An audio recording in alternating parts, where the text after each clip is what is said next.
Bonjour. Excusez-nous, on pensait que c'était 10 heures. On était un petit peu... manque un café ce matin. Ouais, c'est ça. On attendait. Ça faisait partie de l'expérience. Bienvenue dans la conférence La magie du monde physique augmenté. On va essayer d'élaborer un petit peu davantage sur tout ça. Moi, je me présente, je m'appelle Vincent Routier. Je suis le président de Saga, qui est une compagnie ici à Québec. Et je suis avec mon collègue Jonathan Bellil. Je suis un scénariste d'expérience. S'il y a des choses que vous ne comprenez pas, des mots nouveaux, vous pouvez venir avec moi à la fin. On va juste se faire un petit lexique pour s'entendre. En quelques mots, qui nous sommes? Moi, à la base, je suis un producteur exécutif. J'ai fondé une compagnie qui s'appelait Saga Film, qui est devenue Saga avec le temps. J'ai toujours été passionné par l'histoire, de raconter des histoires de manière de plus en plus immersive. Puis avec l'arrivée de toutes les nouvelles technologies, d'année en année, ça fait une douzaine d'années à peu près que Saga existe, bien, la manière de raconter ces histoires-là a changé. On a toujours été assez pionniers dans la manière de raconter ces histoires-là, puis on a exploré toutes sortes de nouveaux médiums. Aujourd'hui, on va vous faire une présentation un petit peu des types de projets sur lesquels on a travaillé dans les dernières années, comment on entrevoit le futur et le potentiel derrière tout ça. Donc moi, comme producteur, à la base, je suis dans l'espèce de triangle, le côté peut-être un petit peu plus storytelling, production, organisation. Puis Jonathan est un scénariste complètement hallucinant, avec une vision du futur, de comment ces histoires-là vont se raconter. Puis je vais vous laisser découvrir Jonathan. Tu veux-tu nous parler un peu de où tu viens? Puis, On est rendu... Ouais, moi, je commence tout le temps par qu'est-ce que je crois. Dans le fond, moi, je suis un poète. N'ayez pas peur si vous ne me suivez pas, vous allez me suivre dans 2-3 minutes. L'idée, c'est que, comme scénariste, je vais souvent penser à l'usage, au pourquoi avant de faire un projet. Je suis très rarement, comme Vincent, préoccupé par le budget au début. Donc, je pense plus à quoi ça va servir. Dans 20 ans, ça va être encore pertinent. Puis souvent, je vais amener ces idées-là vers Vincent en disant, es-tu capable de m'aider à faire un entre-deux entre le futur et le présent? On croit, nous, moi et Vincent et certaines autres personnes, que le futur devrait être des gens qui se regardent dans les yeux, des retours au théâtre, au cinéma 4D, aux expériences communales où les gens peuvent être ensemble. Même si on parle d'immersion aujourd'hui, on n'est pas obligé d'avoir un casque à la tête.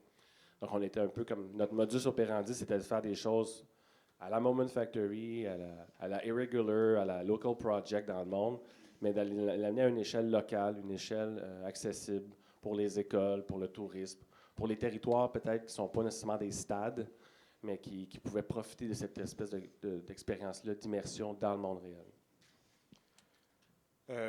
Notre vision de où tout ça s'en va en ce moment, c'est la dimension, on parlait du monde physique augmenté ou d'un environnement programmable.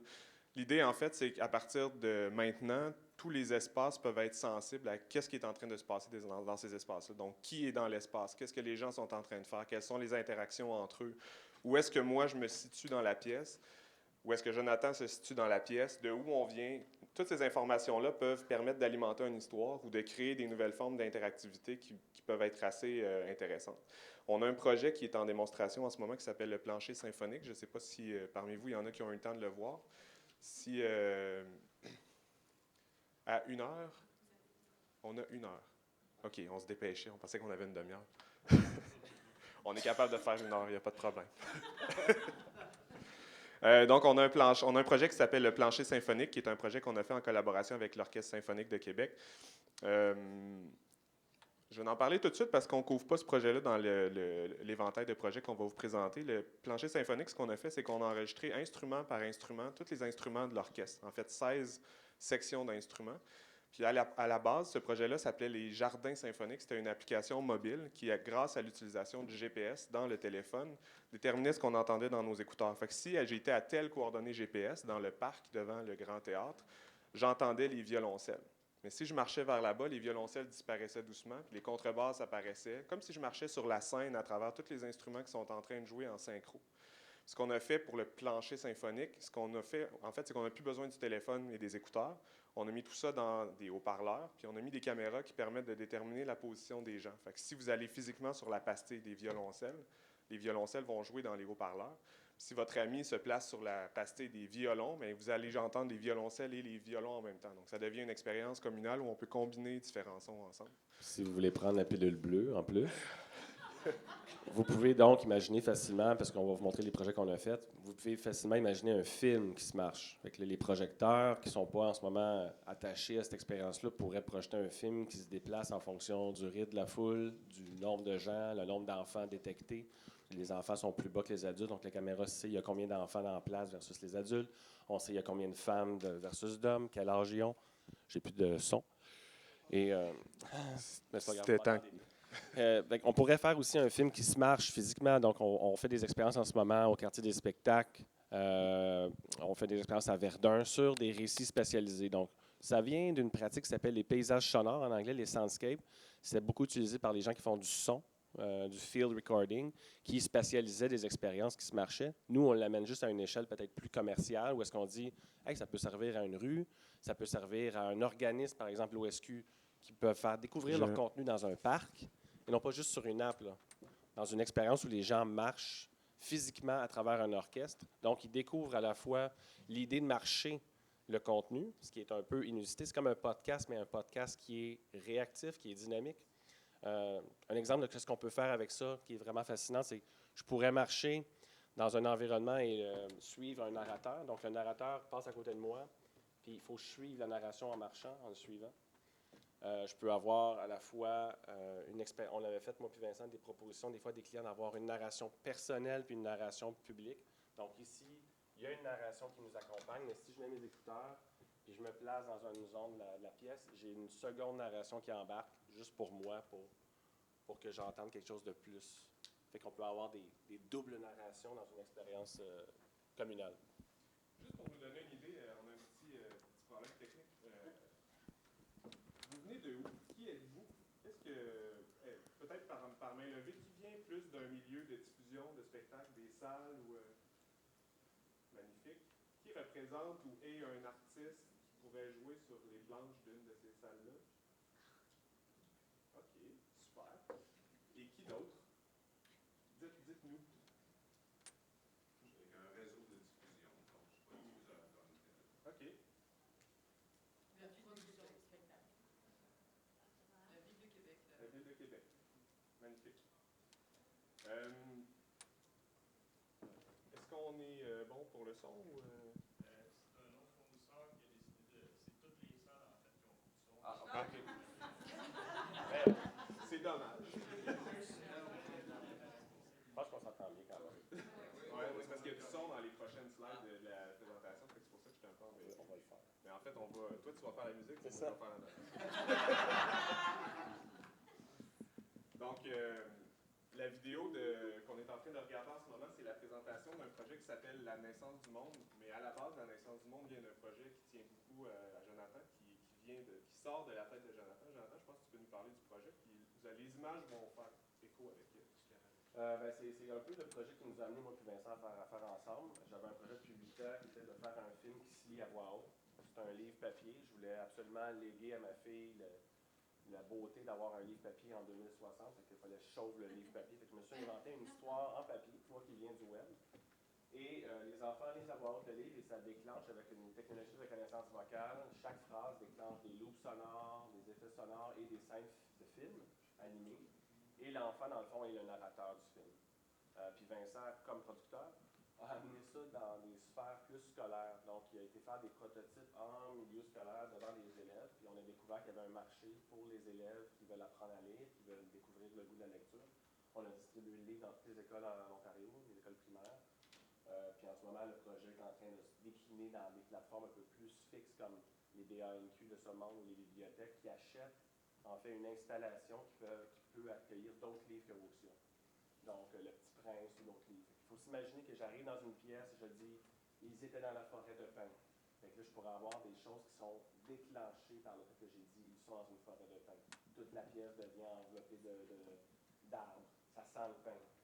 Les lumières se tamisent quand je dis « Ils s'approchaient » et la nuit approchait, ben, les lumières se baissaient. Fait qu'on peut créer avec cette technologie-là des installations qui réagissent à la voix humaine. Et ça crée des expériences communales fort intéressantes. Je ne sais pas si... Oui. Ben, puis, dans une des choses qu'on voyait dans la vidéo aussi, c'est une déclinaison, une fois qu'on a cet outil-là pour créer des expériences immersives, on est capable de faire... Je vais laisser le son off, puis on va écouter le son dans les prochains. En fait. Parce que sinon, on va se répéter.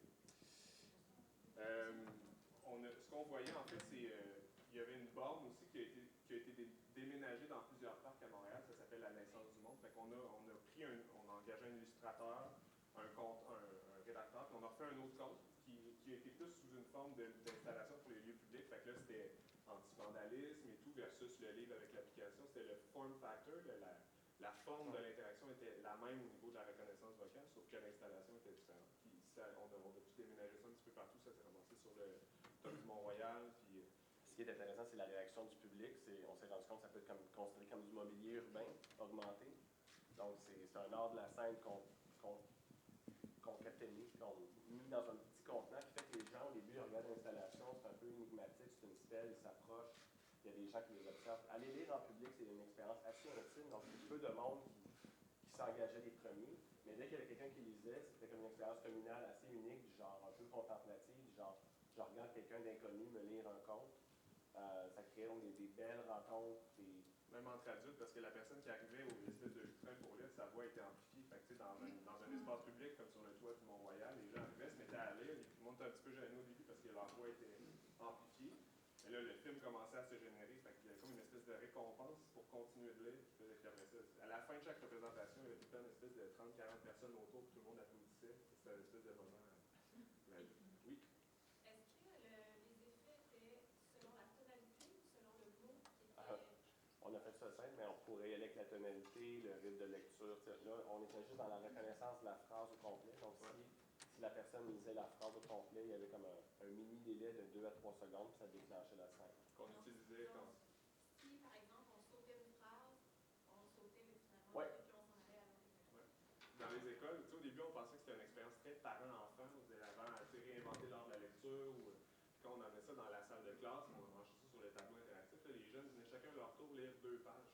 Les jeunes qui lisaient mieux, qui se prononçaient bien, avaient beaucoup d'animation qui se passait en arrière, les autres un peu moins. Il n'y avait pas nécessairement de mauvaise réponse. Il y avait une récompense pour les gens qui prenaient le temps. Qui arrivaient, les gens qui arrivaient à bien lire.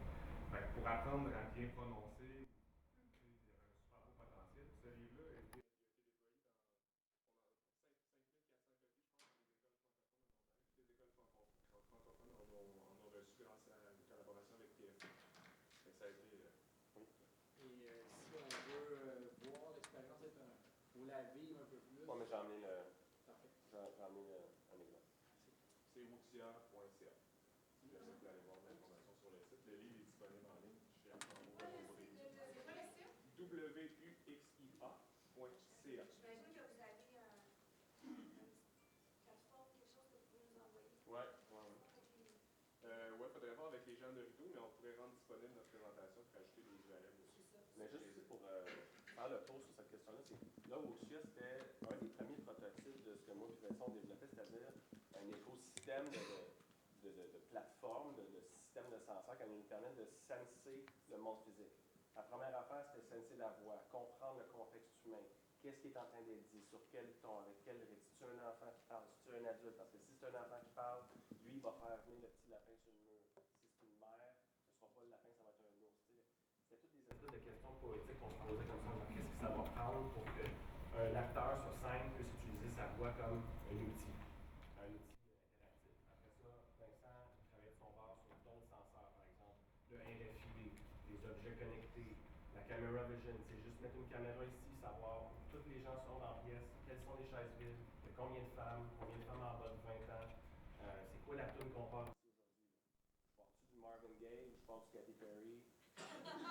Non, mais c'était vraiment important de comprendre le contexte. On s'était vraiment obsédé à comprendre le contexte pour que quand on faisait des pièces, c'était comme une nouvelle façon de faire du authorship. C'est je donnais à l'auteur, là, la foule peut avoir un impact direct sur ton script. Fait que dans ton script, tu as un branch narrative, mais réel comme un jeu vidéo. Et dans un jeu vidéo, ta foule, elle ne réagit pas, il faut que tu changes le soundtrack. Il faut que tu changes le soundtrack, il faut que tu baisses les lumières selon ce que tu vois que ta foule réagit. C'est un nouveau langage pour certains auteurs de dire que tu peux amener les gens à avoir un effet sur la matière de ton récit. Moi, je vais peut-être arriver un petit peu après, mais ça s'appelle comment cet outil-là que vous avez développé? Bien, la compagnie, c'est Saga. L'outil s'appelle IO Theater, IO Théâtre. Mais il y a cet outil-là parmi plein d'autres outils. On a des projets qu'on fait avec notre plateforme qui s'appelle IO Theater, puis il y a d'autres projets qu'on a fait sans cette plateforme. Fait que, c'est plus en fonction des besoins de chaque projet. Oui, on peut revenir avec le micro. De mal arrière. Ma question, vous parliez d'un partenariat avec TFO qui vous a permis d'envoyer des livres dans les écoles en Ontario. Oui. Ce qu'on a vu, en fait, à titre d'exemple, c'était beaucoup l'espèce de grande, l'espèce de grosse borne que vous Ouais. pouvez utiliser dans une place publique. Comment ça se décline, ce projet-là? Parce que je me dis qu'une bibliothèque municipale, par exemple, pourrait peut-être pas se munir. Moi, je viens d'une région. Ouais, mais le projet vient d'abord sur un PC ou. Sur un PC, Oui, oui, oui, oui. c'est ce que je voulais en comprendre, parce que c'est ultra pertinent. Je trouve ça génial, surtout dans des milieux quelque peu plus défavorisés culturellement parlant. La version de base de Wuxia, en fait, c'est une application iPad. Fait que n'importe quelle tablette iPad avec un livre acheté à 30 peut permettre de rendre cette expérience-là faisable. Puis ce qu'on voyait dans l'école, c'est que le iPad était branché sur le tableau interactif. Oui, exact. Ça pourrait être un projecteur, ça pourrait être une télé. Je l'ai fait dans des cinémas. La plus belle expérience de Wuxia, c'est dans les films.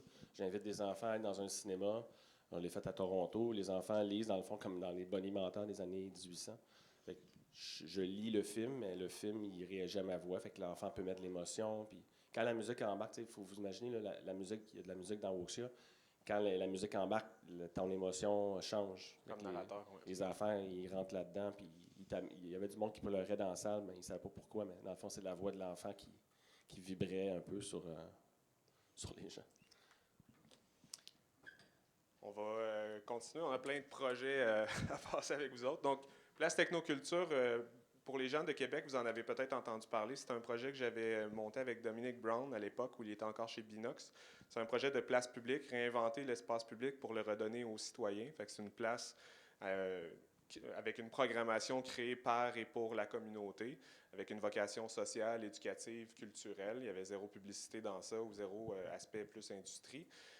C'est un projet qui devait déménager à la place Jacques-Cartier, où il y a un nouveau bâtiment de plusieurs étages qui a été construit. Pour l'instant, on n'a pas de nouvelles si c'est une place qui va voir le jour, mais on avait un super beau document d'à peu près 80 pages qui présentait la vision. Puis à chaque année, il y a des nouvelles places publiques un peu partout dans le monde qui sortent, puis on se dit « Ah! » Un autre projet un petit peu dans le même esprit. Mais avec l'idée du Camera Vision qu'on a fait en ce moment, Vincent vous parlera des projets qu'il fait avec le Camera Vision, on voulait juste permettre à une place publique, comme des speaker corners qu'il y en a un peu en Ontario puis à Londres, tu peux juste aller prendre la parole puis parler devant un public puis faire des votes à main levée. Nous, on voulait juste avoir une capacité de venir dans une place publique qui aurait du contenu qui est projeté autour d'eux, qui serait généré par les citoyens, ou le calendrier serait fait par les citoyens. Donc, c'est assez edgy de penser que c'est les citoyens qui font la curation du contenu qui est vu dans un lieu public, considérant toutes les problématiques déjà qu'on a sur le web, juste pour modérer ce que les enfants peuvent voir ou pas. Fait que, imagine, tu arrives dans une place publique puis il y a des corps de femmes nues, parce qu'il y a un artiste que ce soir-là, il a réussi à owner la place pendant 2 heures, fait qu'il fait son exposition d'art érotique. C'était compliqué d'aller les amener là, mais dans les choses qui sont retenues, par exemple, il y avait une vote à main levée. Les gens avaient des cartons, ils arrivent. Bon, qui est pour qu'on fasse ça? Fait que là, les gens, disons, il y avait 3000 personnes dans le parc. Chacun lève un petit carton vert ou orange de leur bord. Puis la caméra voit le nombre de carrés orange, puis fait genre en 3 secondes, il y a plus de monde qui vote orange. T'sais. Fait que tu n'as plus besoin d'avoir un vote à main levée complexe avec des gens qui comptent. L'intelligence artificielle ou la Camera Vision voit la quantité de carrés orange d'une shot, puis elle fait juste dire genre « These people want ». Puis là, tu peux avoir un graphique en temps réel. La foule vient de voter ça. Next question. On peut avoir des espèces de débats publics super intéressants. À Montréal, il y a des débats publics qui ont été intéressés par la tech, mais il faut continuer à travailler. Là. C'est du lobbying. Est-ce que vous avez tourné avec votre compagnie en région des projets? pas vraiment. OK. Ça se tourne? Oui. Vous avez des budgets déjà de plateau, puis Je suis pas sûr de comprendre. des coûts reliés, mettons, si on vous invite à venir à Gaspésie, à Alma. Tout ça, on pourrait réfléchir à ça avec plaisir. Ouais. Mais à vrai dire, je pense même que la notion de narrativiser le territoire en ce moment, ça rejoint ce qui se passe avec Moment, ça rejoint ce qui se passe avec Local Project à New York. Il faut sortir des centres urbains. Là, non, c'est ça, il faut juste interconnecter les lieux. Le but de faire ça, c'est les lieux maintenant peuvent être interconnectés. Il peut se passer quelque chose en téléprésence à Montréal puis à Québec. C'est même plus une question de hey, c'est-tu possible à faire, c'est genre why don't we do it? Un petit projet qu'on a fait, qui a été lancé l'été dernier, ça s'appelle Le Monde de Rosemont. C'est un projet qu'on a fait pour Desjardins. L'idée, en fait, c'est que dans les caisses de Desjardins, il y a énormément de... Ils enlèvent de plus en plus de guichets parce que les gens font de plus en plus de transactions en ligne. Et nous avons été approchés pour essayer de réinventer une expérience plus pour les jeunes liée à la caisse scolaire qui est un petit peu en train de perdre son côté doré qu'elle a déjà eu dans les dernières années. La majorité des gens qui sont chez Desjardins le sont à cause de la caisse scolaire à l'époque. Puis ce qu'on a proposé pour la caisse scolaire, c'est de faire un guichet pour enfants. Puis un guichet pour enfants qui permet seulement de déposer, de développer l'éducation financière liée à l'épargne et tout. Fait que c'est quelque chose avec des très, très belles et bonnes intentions. Et je pense que j'ai la petite vidéo après ici. C'est dans un contexte de besoin en éducation financière que la Caisse Desjardins de Rosemont-la-Petite-Patrie a pris l'initiative de lancer un projet original dédié à l'épargne chez les jeunes de niveau primaire. C'est donc avec grande fierté que la Caisse et ses collaborateurs vous présentent le guichet jeunesse Le Monde de Rosemont. C'est quoi le Monde de Rosemont? C'est un guichet innovant où les jeunes peuvent effectuer des dépôts en tout temps, tout en vivant une expérience participative grâce à un contenu interactif où les notions d'épargne et de plaisir se côtoient. Ainsi, avec le guichet jeunesse, les jeunes apprennent que l'argent ne pousse pas dans les arbres ni dans les guichets automatiques. En les accompagnant à la caisse, leurs parents participent à leur éducation financière et les encouragent à épargner. De plus, lors de l'ouverture du compte, un membre de notre équipe en profite pour parler du programme de la caisse scolaire et son site web. L'idée est de permettre aux enfants de pouvoir venir avec leurs parents et de faire des dépôts. Une occasion unique de parler d'épargne avec eux. Le guichet jeunesse ne remplace pas la caisse scolaire, il la complète. Une des choses intéressantes qui est ressortie avec ce projet-là, c'est que le nombre de dépôts que les enfants font par mois a été multiplié par 4.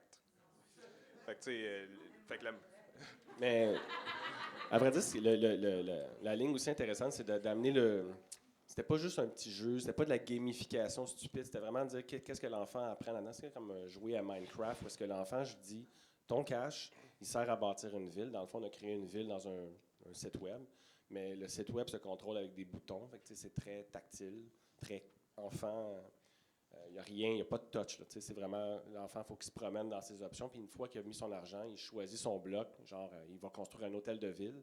Puis tous les gens qui déposent construisent une ville ensemble. Donc, ça devient un sens collectif. Comme quand son dessin est fait, il y a le tableau. ville, ouais.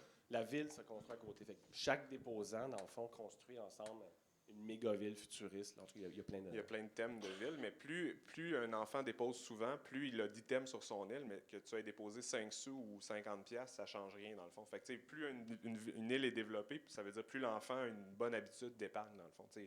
C'est plus pour encourager les bons comportements que la richesse ou quoi que ce soit. Puis tous les jeunes qui viennent là viennent avec leurs parents. Fait qu'il y a comme une espèce de processus d'accompagnement qui fait que le parent...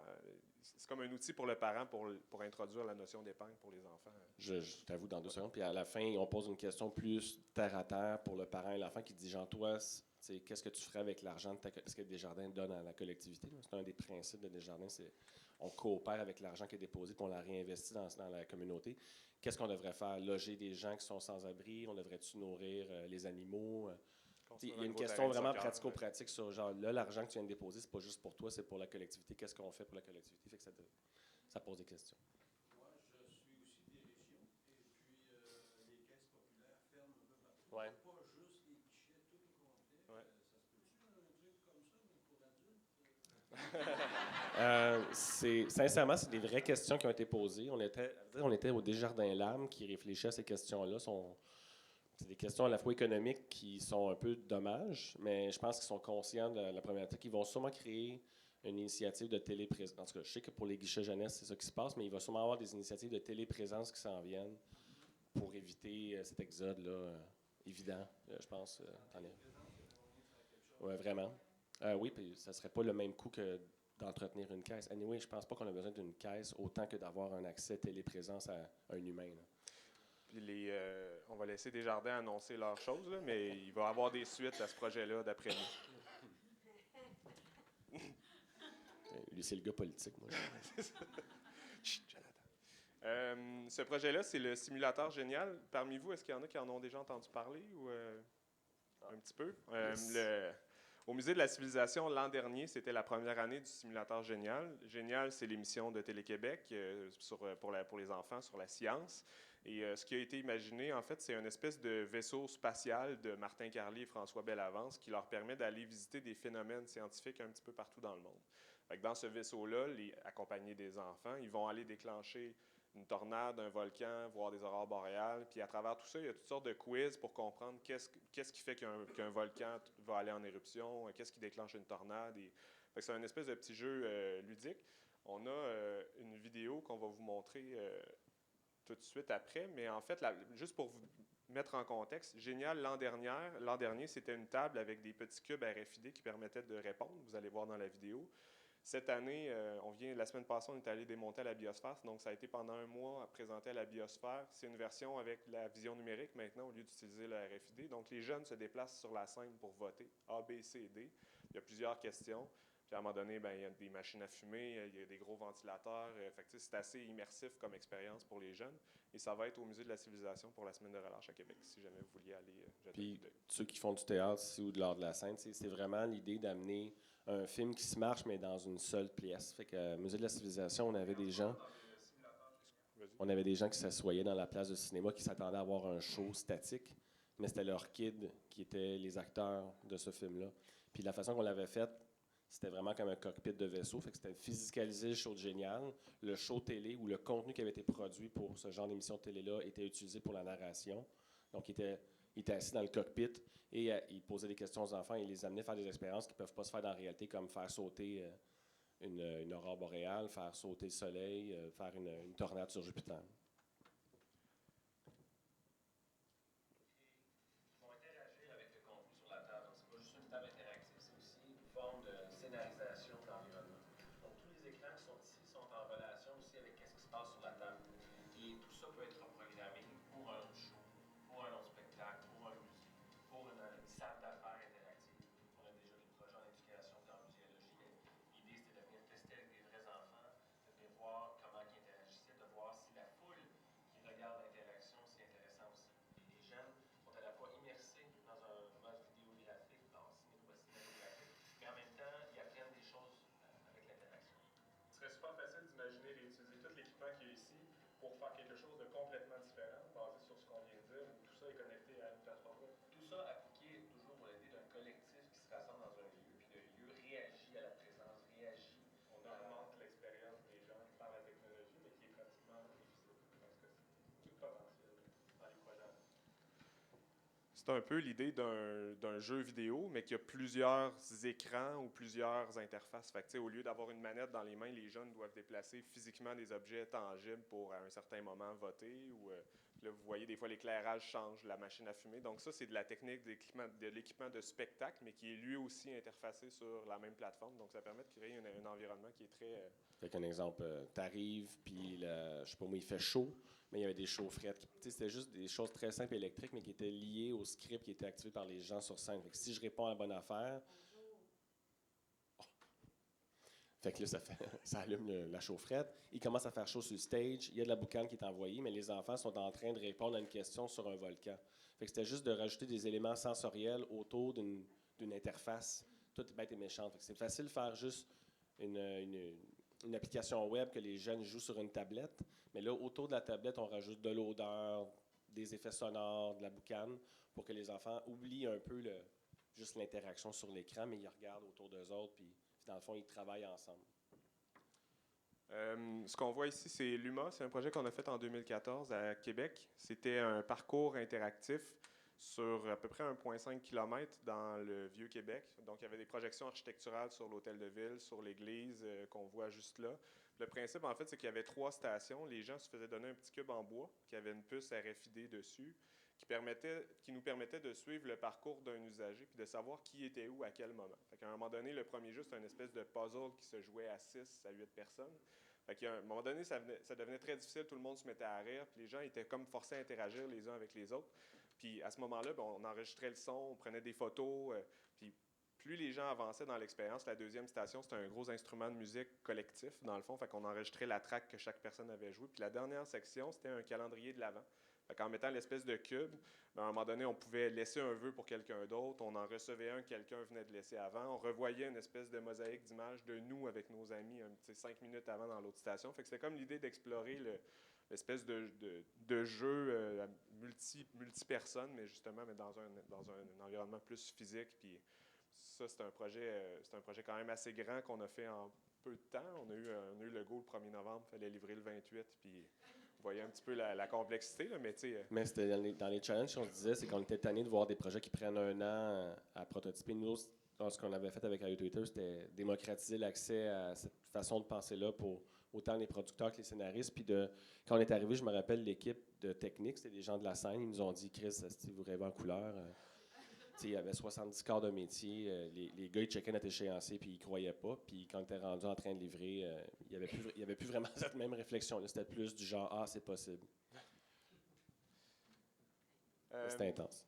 Qui parmi vous a vu ce projet-là dans les dernières semaines sur le web? Ça s'est promené pas mal. Hein?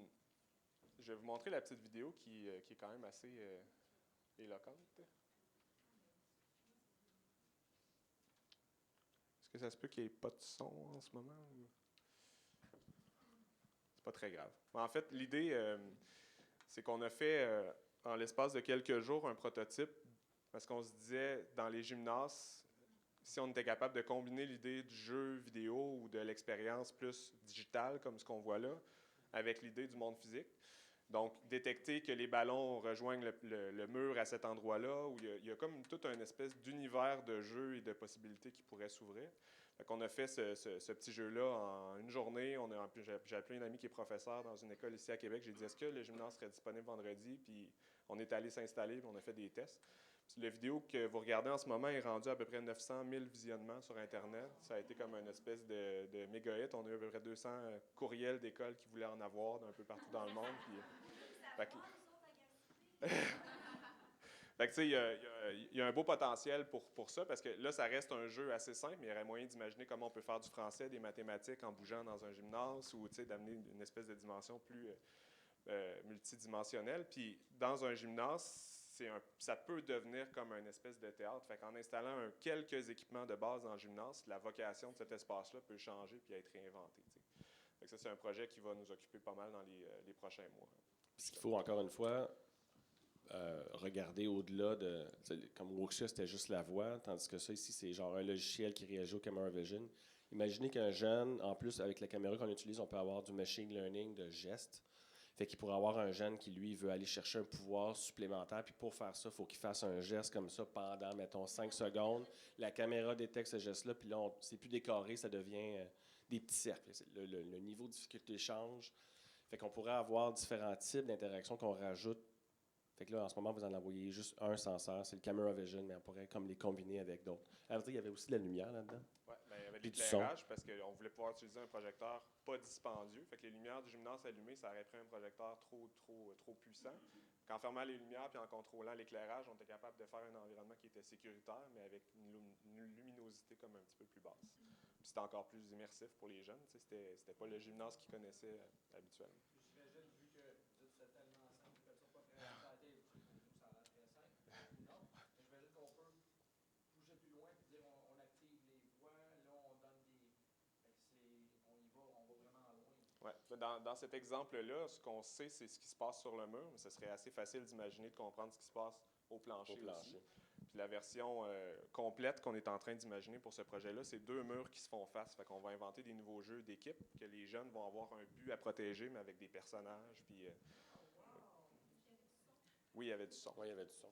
D'ailleurs, dans la même approche, là, on couvre large, là, mais à Verdun, ce qu'on va faire cette année, toujours avec Saga et Radio Theater, ça va être un récit spécialisé sur à peu près 5 km à Verdun, mais au sol. Fait que ça va être plus un peu l'exemple du jardin symphonique, mais appliqué à un film qui se marche. Fait que tu vas t'asseoir sur un banc, quand ça fait 5 secondes que tu vas être assis sur le banc, il va y avoir l'autre bord de la rue, une genre de game de hockey. Tu vas entendre des jeunes qui jouent au hockey. Puis il y a un gars qui va passer, dit « Moi, je m'en vais manger une patate. » Puis il va passer devant toi, mais juste en son. Si tu te lèves et tu marches, ben le film va te suivre. Parce que dans le fond, on check comment la foule bouge. qu'il y avait une question derrière. Oui. En fait, moi, je trouve ça magnifique. Je suis vraiment vendue. Je capote. J'ai texté ma toute ma. Je suis en tout cas. Mais en fait, mon questionnement, c'est plutôt, vous avez dit, on a reçu plein d'appels d'écoles dans le monde. Mais on sait que comme les écoles au Québec ont un petit peu de misère à se financer, Ouais. généralement pour acheter des livres et des dictionnaires. Quel genre d'investissement ça peut représenter pour une école d'installer même le système de base comme vous avez là? C'est-tu quelque chose qui est relativement accessible ou avec le temps, ça va se développer? C'est sûr que Ben, dans 10 ans, ça va être beaucoup plus accessible qu'aujourd'hui, mais ce que nous, on va travailler fort à faire, c'est que ce soit dans un an, que ce soit accessible pour les écoles publiques plus facilement. Au début, le défi qui vient avec ça, c'est qu'il faut tout faire. Tout ce qu'on va faire dans ça, le jeu, la première fois, il va falloir le faire. Les équipements, la première fois, il va falloir les essayer. Fait que les coûts au début sont vraiment plus élevés qu'ils vont le devenir dans le temps. Donc, au début, ce qu'on parle, c'est entre 12 et 15 000 pour équiper une face dans un gymnase, ce qui est quand même assez dispendieux pour une école publique. Il y a certaines écoles privées qui peuvent se le permettre, mais il y a beaucoup d'organismes qui sont là pour favoriser les saines habitudes de vie et tout, qui vont probablement pouvoir encourager ça puis réduire les coûts pour les écoles. Fait que, c'est un long shot, là, mais ultimement, le but, c'est que ce soit accessible à tous. On va vraiment travailler. Oui, exactement. Mais ça, il parle de permanent, mais Puis il va y avoir aussi une dimension en location. L'événementiel en location qui pourrait permettre à des écoles. À la semaine. Une des affaires que j'ai remarqué aussi, c'est un enfant qui maîtrise trop vite un jeu, il arrête. Fait qu'il ne faut pas que le jeu qu'on fasse ait une limite dans la simplicité. Il faut quand même qu'on pense à la durée de vie d'un jeu, surtout que les enfants qui apprennent vraiment vite à le maîtriser, puis là, ils passent à d'autres choses. Fait que tu investis 12 000 $, ils jouent 3-4 semaines, puis après ça, genre, ils veulent une autre affaire. Ils sont rendus juste au niveau 5 dans la première journée, il y en avait 10. Ça nous donne espoir.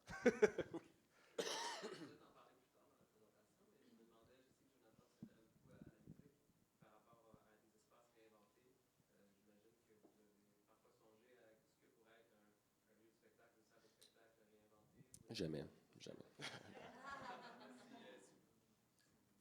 En tout cas, à Verdun, c'est un conte sur les Madelinos, les Irlandais puis les Iroquois, puis c'est un peu musical. C'est le lien qu'on fait entre les trois peuples est musical, donc ça va être des gens qui vont s'asseoir autour d'un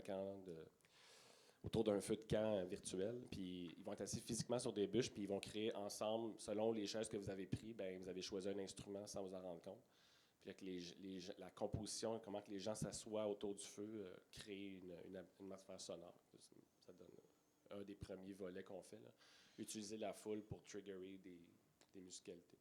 La première dimension, je pense, qui est facile à amener dans un lieu de spectacle, de diffusion, c'est tout ce qui est lié à l'automatisation. Fait que simplifier la création d'un environnement comme ça parce que les équipements permanents sont déjà interconnectés ensemble pour permettre ce genre de choses-là facilement. Ça, c'est la première couche, un peu comme la domotique dans les maisons. Fait que ça, au niveau des salles de spectacle, je pense que c'est la première dimension. Mais après, c'est qu'il faut, au niveau du design ou de la scénarisation de l'expérience, il faut penser comme ça. Puis la majorité des spectacles, mettons un spectacle de musique plus traditionnel, va arriver dans une salle sans avoir nécessairement cette dimension-là. Mais là, il y a un défi de combiner la mise à niveau de cette salle-là pour permettre ce genre d'expérience-là, mais d'avoir aussi du contenu pour cette salle-là qui tire valeur de ça. Fait que, je pense que c'est un espèce de travail hybride qui peut se faire à travers le temps. Là. Mais ça reste assez simple au niveau technique, ce qu'on utilise dans ça. T'sais, les éclairages sont contrôlés en DMX, c'est des protocoles standards de spectacle. On utilise beaucoup MIDI. MIDI, c'est un signal que ça fait 20 ans qu'il se développe. Il y a énormément de formats ou de standards de communication ou d'interconnexion qui sont tous utilisés dans ça aussi. Là.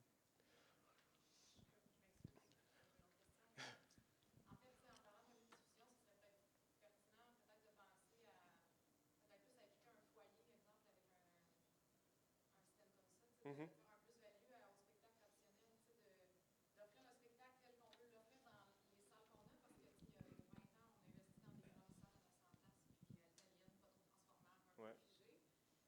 Puis les lieux qui sont équipés juste de ce genre de salle-là, c'est assez dur à intégrer, un espèce de concept où on est tous assis autour de quelque chose, mais peut-être d'équiper des foyers avec ces expériences-là, des avant, des après-spectacles, des entractes, ce serait peut-être une autre façon d'amener ça dans les salles de spectacle.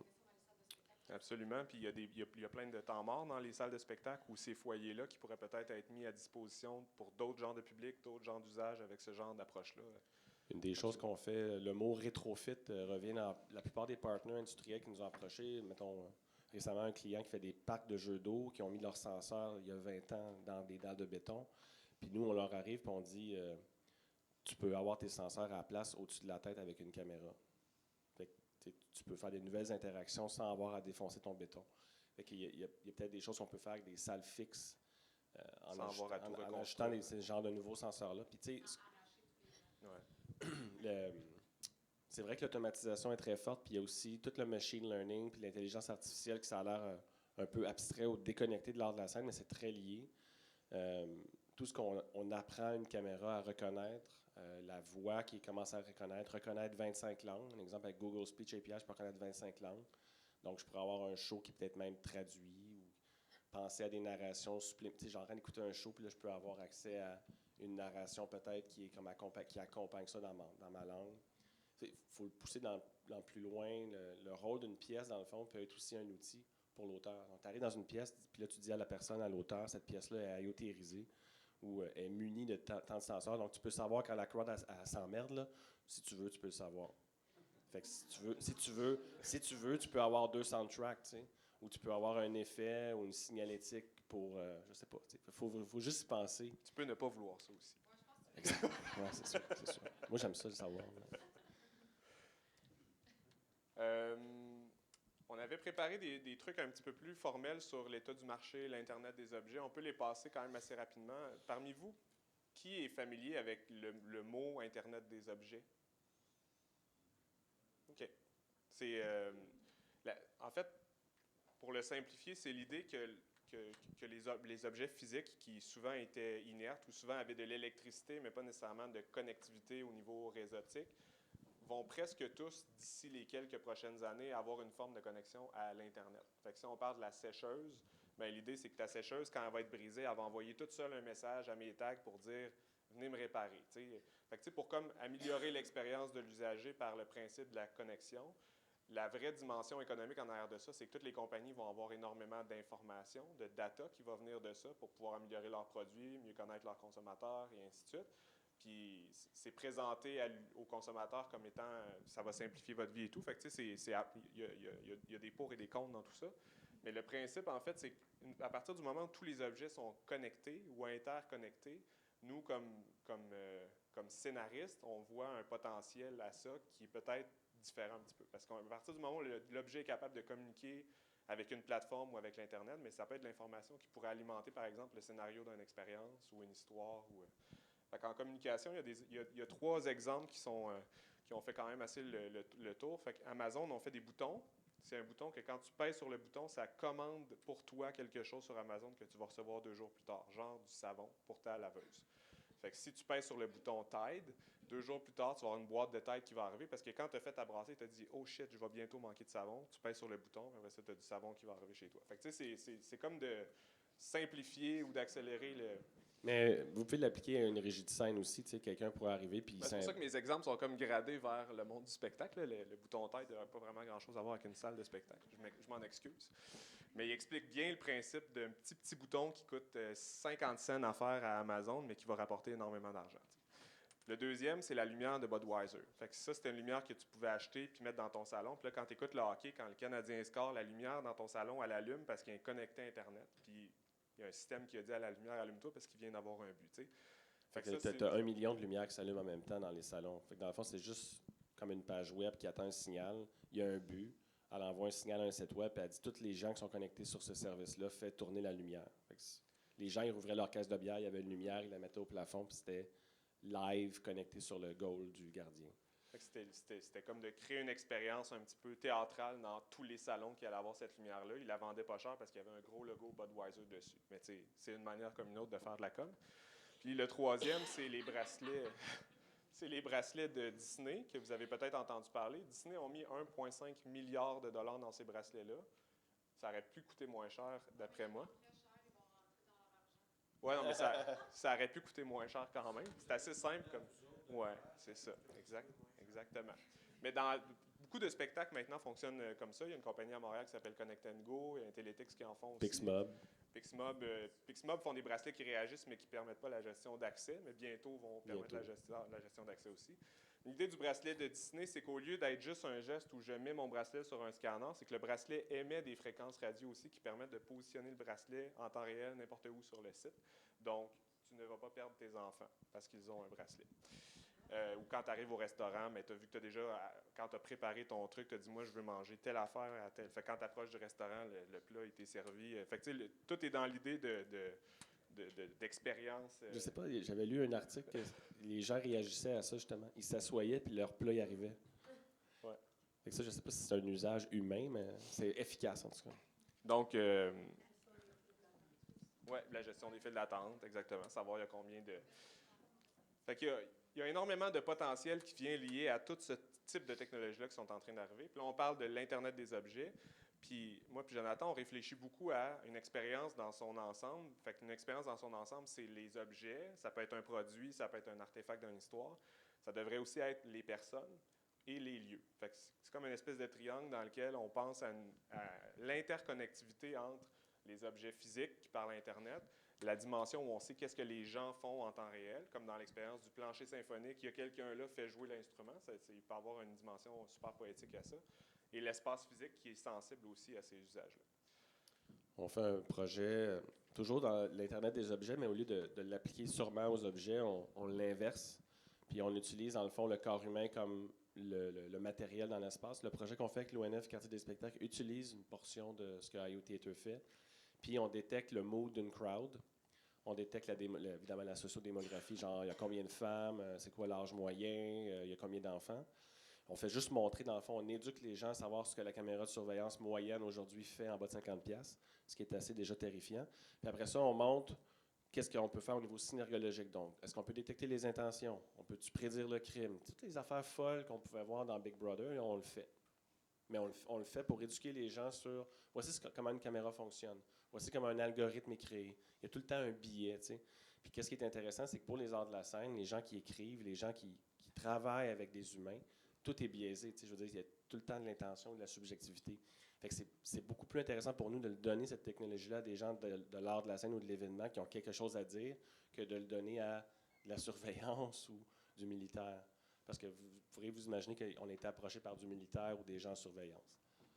Mais on a tout le temps voulu rester proche des arts de la scène puis de l'événementiel à cause du message qu'on peut amener, à cause du narratif qu'on peut donner aux gens, dire qu'est-ce qu'on peut faire de bien avec ça, autant en éducation qu'en tourisme, qu'en événement.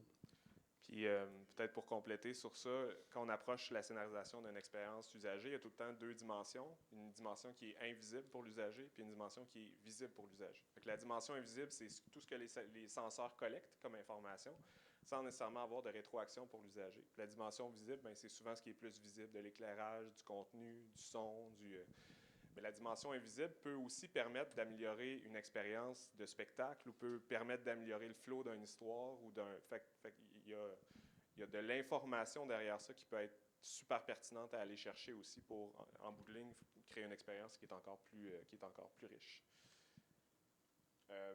Tantôt, on parlait de la plateforme IO Theater, IO Théâtre. Donc, la manière qu'on le présente, pour l'instant, IO Theater, c'est plus un outil que nous utilisons dans nos expériences pour créer des expériences plus rapidement, comme une espèce de coffre à outils. Dans la dernière année, on a essayé de la commercialiser, cette plateforme-là, en disant, tiens, voici la plateforme, prenez-la, allez faire des expériences. Mais on a réalisé qu'on était encore quelques années trop tôt par rapport à ça. Il manquait d'exemples concrets sur comment cette plateforme-là pouvait permettre de faire des expériences. C'est un petit peu plus sur ça qu'on se concentre pour la prochaine année. Mais ultimement, c'est une plateforme qui permet de prototyper rapidement des idées. Fait qu'à partir du moment où je dis, on a un scénario, on dit, ce serait le fun si quand il y a quelqu'un là, ça fait jouer tel son, mais au lieu de rester sur du papier puis d'en parler, mais on le fait vite, puis on fait vivre l'expérience. Puis souvent, le processus de développement d'affaires est beaucoup plus fluide puis le fun parce que les gens le vivent, c'est donc bien intéressant ça. Puis là, tu vois des choses intéressantes, tu vois les choses à corriger. Fait que d'arriver le plus vite possible dans la notion de prototyper nos idées, on le fait grâce à cette plateforme-là. Puis on va vous montrer un petit peu le processus de travail dans lequel on fonctionne. Mais l'idée, c'est d'aller le plus vite possible à l'étape du prototype. Oui. Bien compris, mais c'est comme une plateforme participative, dans le sens où... C'est un logiciel, en fait. Un logiciel qui permet de connecter des senseurs dans le monde physique à des contrôleurs dans le monde physique. Fait que, Ça a été peut-être mal posé, là, mais dans le sens où vous n'êtes pas les seuls, dans le sens où vous permettez que des gens viennent placer des idées, dans le sens où viennent vous donner Absolument, ouais. Donc, les 3 dimensions de cette plateforme-là, c'est la première, c'est un espace intelligent et un espace sensible. Donc, il y a des senseurs qui sont capables de capturer qu'est-ce qui se passe en temps réel, les interactions des gens et tout. L'espace est réactif, donc on est capable de générer une rétroaction à l'usager qui peut être fermer les lumières, partir une projection ou dans le contexte d'un jeu comme dans le gymnase tantôt, mais le ballon, quand il touche le mur, il dit au jeu, il y a quelqu'un qui a cliqué ici, donc fait exploser l'espèce de petit carré dans le jeu vidéo. Et la notion de flexible, c'est l'espèce de dimension de prototypage que je parlais tantôt. Fait qu'on a une expérience cet avant-midi qui fonctionne d'une certaine manière, mais après ça, on change les configurations, puis on fait une expérience complètement différente en utilisant les mêmes équipements puis la même technologie. On peut aussi, on fait des workshops. Moi, ce que j'organise en amont, parce que, tu sais, l'exemple, Vincent est sur le terrain, il prototype, puis il essaie de physicaliser le produit, puis de le montrer. On peut aussi juste rêver en couleur. Maintenant qu'on n'a même pas l'argent encore d'imaginer qu'on peut se le permettre. Quand je vais voir des écoles qui me disent on n'a pas d'argent, il n'y a rien qui empêche une école de faire un prototype sur papier, dessiné. Donc, moi, je vais dessiner l'expérience qui pourrait être faite. Je l'ai faite avec Deloitte, avec des architectes. On peut imaginer ce que ça pourrait être. On a un jeu de cartes qu'on a inventé de la plateforme, donc on peut jouer avec des intervenants, des décideurs stratégiques, des gens qui sont capables de prendre des décisions plus tard sur le budget. Donc, quand on pitch, le concept est déjà très fort, puis on sait déjà qu'on peut le faire. Parce que l'outil qu'on a pris pour faire le workshop, c'est la plateforme. Fait que quand on arrive devant un client, on dit ça va coûter 100 000 ou ça va coûter 50 000. Il n'y aura pas de surprise une fois que l'exercice est fini. Donc, tantôt, je parlais du processus. Donc, ce que j'entends vient d'expliquer la notion de faire le sens, de scénariser l'expérience en avance. C'est beaucoup le processus dans lequel on travaille. Selon les clients ou les projets, on arrive à certaines fois, on arrive, le design est fait. Des fois, on a juste une intention. Fait que, ça peut varier. Donc, la première étape, c'est vraiment de comprendre pourquoi, pour qui on est en train de faire un projet. Après ça, ce serait quoi le parcours de cet utilisateur-là? La journée utilisateur, c'est le scénario de tous les points de contact qu'un humain va avoir avec notre expérience, peu importe la plateforme. Fait que c'est pas juste le moment du spectacle, ça peut être qu'est-ce qui se passe avant, qu'est-ce qui se passe après, c'est quoi les ramifications de cette expérience-là sur le web. Donc après ça, la scénographie. Donc physiquement, qu'est-ce qui va se passer? On dessine, on pense aux interactions. Puis après ça, on va le plus vite possible faire une version minimale, un MVP, Minimum Viable Product, de l'expérience pour être capable de la vivre, la faire vivre, puis de mesurer l'intérêt et la pertinence pour être capable de la raffiner.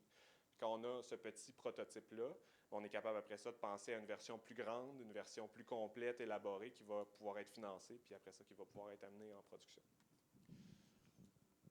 Parce que faire le prototype, ça vend. Quand Vincent a fait le prototype du gymnase, je sais pas, ça fait 3 ans qu'on en parle. Ouais. Nobody get it. Tu as beau dire, un gym, imagine, tu piches le ballon, puis ça fait péter l'affaire. Mais dès que tu le fais, dès que tu le filmes, l'humain, il ne peut plus dire, genre, c'est juste un rêve ou c'est une fabulation. Tu sais, il est fait. Ton cerveau, il est fait parce que tu sais que ça existe. C'est comme Tesla avec son char électrique, il l'a fait. C'est bien dur de revenir en arrière dans ton cerveau et dire, les chars électriques n'existeront pas après. Fait que ça prend quelqu'un qui le fait, puis après ça, il y a beaucoup de monde qui vont embarquer, qui vont trouver des moyens, qui vont parler à leur réseau, puis ça va se mobiliser. Est-ce que vous avez des questions? Des réactions? C'est génial. Merci.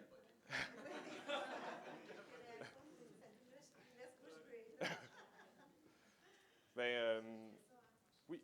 J'aurais peut-être une question qui est une extrapolation, mais disons que cette rétroaction dont vous parlez entre la technique et l'humain, est-ce qu'elle est transposable dans la mobilité ou c'est seulement dans les lieux fixes? Non, c'est ça. On va parler de mot API. Là. L'application, je peux parler à un téléphone. D'ailleurs, dans Luma, les gens pouvaient lancer de leur téléphone des effets sur le mur. Fait qu'ils arrivaient devant des fenêtres fermées, puis quand ils arrivaient avec leur téléphone se déloquait, puis ça disait genre, ici, il y a quelque chose que tu peux envoyer sur le mur. Fait que là, ils pouvaient glisser, c'était du feu, je pense. Ils pouvaient glisser une flamme, puis allumer un feu de joie. Fait que oui, puis tu peux envoyer de l'autre bord aussi. Ça veut dire un exemple avec les bracelets comme Connect & Go ou Pixmob, une autre compagnie québécoise qui font des bracelets lumineux pour les stades. Tu peux aussi avoir un bracelet qui collecte les moments que tu aimes dans un événement. Fait que, mettons, tu te promènes dans la ville, puis là, quand tu arrives à une place où tu aimes beaucoup le contenu, au lieu de sortir ton téléphone et faire genre « I like this », tu fais juste mettre ta main sur le bracelet pendant 5 secondes, puis ça va être enregistré dans le bracelet. Puis quand tu as fini l'événement, quand tu sors de l'événement, ton bracelet, dans le fond, a collecté les moments forts de ton événement. Fait que tu peux faire des liens entre une application mobile et le setup physique. Question derrière. Là, vous avez développé IOTA. C'est votre logiciel, votre outil, c'est basé sur une technologie que vous maîtrisez bien au niveau des senseurs vidéo. Est-ce que vous êtes en même temps en mode exploration de d'autres technologies que vous allez pouvoir greffer à ce que vous faites là? Parce que le monde bouge vite. C'est possible que dans 3 ans, vos senseurs vidéo, ça nous apparaisse comme les fax qui nous apparaissent aujourd'hui. Absolument. Il y a, notre énergie n'est pas dédiée sur cette plateforme-là en ce moment, mais plus sur les usages qu'on peut faire avec cette plateforme-là. Puis si on arrive dans un moment où on est bloqué avec notre technologie, puis s'il y en a une autre qui permet de mieux le faire, on va switcher sans se poser de questions. C'est vraiment probablement une différence aussi par rapport à l'année passée où on misait beaucoup sur OK, on vient de faire un produit technologique, puis on met en marché notre produit. Là, on a fait un chiffre où on revient plus à la notion d'expérience, puis... Exact. C'est un bon point. Si tu veux faire un prototype rapide, je suis convaincu que IO Theater est une plateforme très rapide pour faire ton point, faire ta preuve de concept. Mais si tu veux aller faire une installation, par exemple, sur le pont Jacques-Cartier, comme on le fait, ils ont pris une plateforme industrielle pour le faire, avec Intel, puis ça coûte 100$ par senseur et non pas, mettons, 5$ par senseur. Ça dépend du scale du projet. Je dirais qu'IO Theater tombe dans... Je pourrais te nommer 10 plateformes sur un scale de... Il ne faut jamais que ça brise, il y a des vies qui sont en jeu, versus c'est juste un prototype dans un gymnase. Puis il n'y aura pas de climat extrême, des choses comme ça. Donc, il y a des niveaux de senseurs aussi que nous, on a eu avec l'UMA, par exemple, c'était dehors à moins 30. Il y a des affaires que au niveau prototype, ça n'aurait jamais pu toffer plus que 3 semaines. Fait que des fois, il faut changer de gear puis aller vers des plateformes plus industrielles comme Intel, Edison ou Cisco, qui ont aussi des plateformes IoT très avancées. Je veux dire, Intel, Cisco font des plateformes IoT pour les avions. On s'entend que c'est plus juste du prototype. Là. C'est des vies humaines qui sont mises dans un avion. Puis ça, un avion en tant que tel, il y a plein de senseurs qui disent à l'avion, les 50 000 pièces d'un Boeing, là, ils parlent à un serveur. Puis il dit, genre, je suis en fonction, tout va bien, je suis en fonction. Ah, je suis un peu chaude, je suis à 20 degrés, je vais péter bien. J'ai juste pété. Puis le logiciel, il coûte 300 000$ aussi. Fait que, tu sais, tout est une question d'équilibre dans tout ça. Là. Mais il y a à peu près une dizaine de plateformes en ce moment, open source, qui sont à risque de disparaître. Tu sais, IO Theater, la raison qu'on a décidé de ne pas juste continuer à développer pour développer, c'est qu'on l'utilise comme une boîte à outils, c'est que le marché se développe vite. Fait que tu vas avoir les gens qui ont installé des beacons dans leur musée, là, comme le Tate, ben, ils ont installé des beacons pour rien parce que c'est déjà désuet ce qu'ils ont installé. Fait qu'il faut faire des fois attention au niveau IoT. Qui va gagner la course industrielle parce qu'il y a des technologies qui étaient...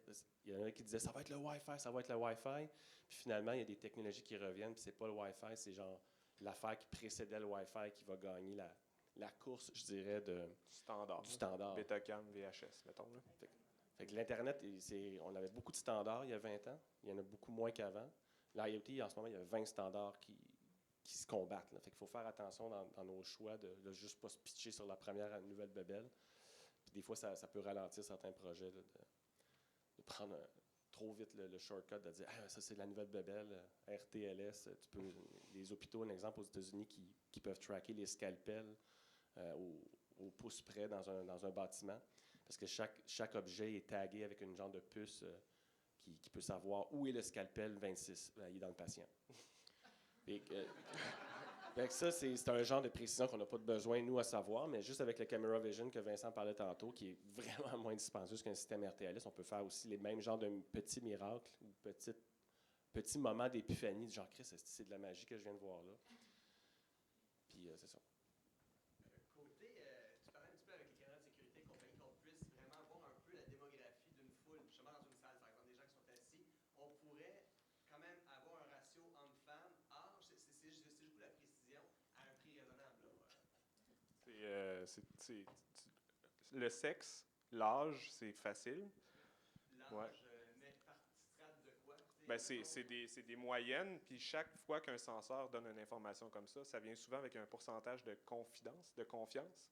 Fait que je vais dire, homme, 38 ans, 87%. Fait que 87%, ça veut dire que je suis pas mal sûr, mais peut-être que je me trompe un peu. Fait que après ça, c'est une question de comment on traite cette information-là, mais c'est assez impressionnant. Et puis, sur le côté, chez les plus jeunes, chez Probablement. différent. Probablement, mais il y aurait toutes sortes de manières d'adresser hauteur de la ça. tête. La grandeur. S'il est en bas de 4 pieds, ça doit être un enfant de 8 ans et moins. Puis ça, c'est simplement avec une caméra, par exemple, une genre de... Puis de le faire avec une foule de plusieurs personnes en même temps, c'est plus difficile. Là. Il y a un enjeu de résolution, mais dans des expériences comme ça, les lieux idéaux pour faire ça, c'est les cadres de porte, parce que tout le monde va passer par ce point-là, mais il ne va pas passer 50 personnes en même temps. Fait que, il y a tout le temps une réflexion à avoir sur pourquoi on veut cette information-là, puis comment aller la chercher en fonction de ça. T'sais. Le projet qu'on fait à l'ONF puis le quartier des spectacles, ça s'appelle « Rendre visible l'invisible ». C'est l'étude éthique. Il y a 2 avocats sur le projet qui nous disent ça, tu ne peux pas faire ça dans le monde public. Puis si tu fais ça, il faut que tu demandes la permission. Puis il a fallu vraiment faire une scénographie qui fait que quand tu rentres dans cet espace-là, tu sais que tu es under surveillance. Tu perds tous tes droits temporairement. On ne sauve pas la photo. On n'a pas le droit, par exemple, de reconnaître la personne quand elle revient une deuxième fois, mais on aurait pu. J'aurais pu dire « c'est la 2e fois que tu viens, je me rappelle de toi ». Ça, on ne peut pas faire ça dans un lieu public. Mais dans une pièce de théâtre, avec un abonnement, peut-être qu'il y a une forme d'entente tacite avec certains usagers qui disent mais dans un événement, tu peux le faire. Dans un événement, tu peux le faire. Une place publique, c'est plus compliqué. Puis cette place-là, dans le fond, ce qu'on cherche à pousser, c'est genre, OK, avec la technologie, encore une fois, qu'on utilise, on peut savoir la distance entre les gens, la vitesse de déplacement. Est-ce que les gens sont sur leur téléphone? Fait que là, j'en détecte cell phone. Fait que là, j'entraîne ma caméra à détecter des gens qui sont placés comme ça. Puis toutes les fois que je remarque qu'il y a un gars qui est placé comme ça avec un espèce de petit carré proche de la tête, puis la caméra, je m'en fous, là, elle guesse à 80% qu'elle voit, mais elle va dire, genre, j'ai vu 30 000 téléphones aujourd'hui sur 50 000 personnes. Aujourd'hui, j'ai vu beaucoup de gens pressés. Aujourd'hui, les gens sont plus lents qu'hier. T'sais. Puis là, on explore qu'est-ce qu'on peut faire à la technologie. C'est-à-dire, ce qu'on cherche à faire, c'est de dire, une caméra de surveillance, ça peut aussi générer de l'empathie. Fait que les gens vont se mettre là-dedans, ils vont se faire comme donner un genre d'études synergologiques du genre, toi, tu as de l'air passif-agressif,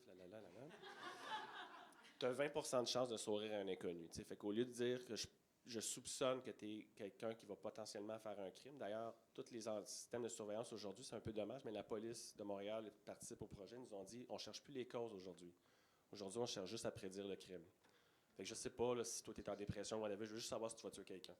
Fait que c'est quand même assez important pour nous, dans notre recherche, de dire, est-ce que je peux aider le milieu public ou la place publique à devenir plus aware, plus empathique, en lui montrant ce que la place publique voit d'elle-même.